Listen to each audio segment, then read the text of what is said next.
ရှမ်းမျိုးငါးပါးထဲမှာသာသမီပါတယ်အဲ့ဒါဗမာတွေကစကားကိုဆုံးအောင်မသုံးပဲနဲ့ရှေးမိမင်းခိုးသူမချစ်မနစ်တဲ့အတော့သူဆိုရှေးဟာတွေလည်းမချစ်ရမယ်လူတွေကြီးပဲအကုန်လုံး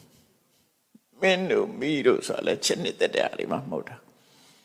ဟုတ်တယ်မလားတကယ်အေးရမှာပြောရမှာကအပြည့်စုံဆိုရှေးမိမင်းခိုးသူမချစ်မနစ်တဲ့အတော့အမွေခံသာသမီတို့ဆိုလို့တယ်အဲ့ဒီကိုမရောက်ဘူးဗမာတွေကလမ်းနဲ့ဖြတ်ထားတာမချစ်မနစ်တဲ့အတော့သူဆိုမချစ်မနစ်တဲ့လူတွေအများကြီးပဲလေအဲ့ဒါကိုပြောတာမဟုတ်ဘူးသာသမီကိုပြောတာပါဠိကြတော့ဘယ်လိုပြောတော့ဆိုရှေးကဥဒက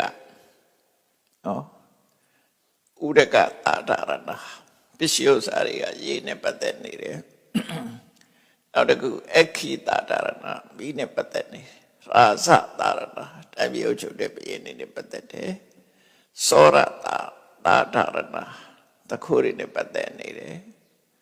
မလွတ်လပ်ဘူးလို့ဆိုလို့တဲ့ဒါတွေကဆုံးရှုံးနိုင်တဲ့အားတွေကိုပြောတာနော်in danger လို့ပြောလို့တာပါပဲမှာတော့နော်ပစ္စည်းဥစ္စာတွေရဲ့ပျက်စီးနိုင်တဲ့လမ်းကြောင်းတွေက၅ခုရှိတယ်လို့ပြောတာဆိုလို့တဲ့အဓိပ္ပာယ်ကဒါပျက်စီးခြင်းရဲ့အကြောင်းတရား၅မျိုးပဲနောက်ဆုံးတစ်ခုမှာအပိယထာယထာသာဒရဏဘောကအပိယဆိုတာမလိမ္မာလို့ဘုံစရာကောင်းတဲ့ထာယထာဆိုတာအမွေကသာသမီအမွေကသာသမီကိုပြောတာဘုံစရာကောင်းတဲ့အမွေကသာသမီအပိယထာယထာကိုယ့်ရဲ့အမွေကိုဆက်ခတ်မဲ့သာသမီ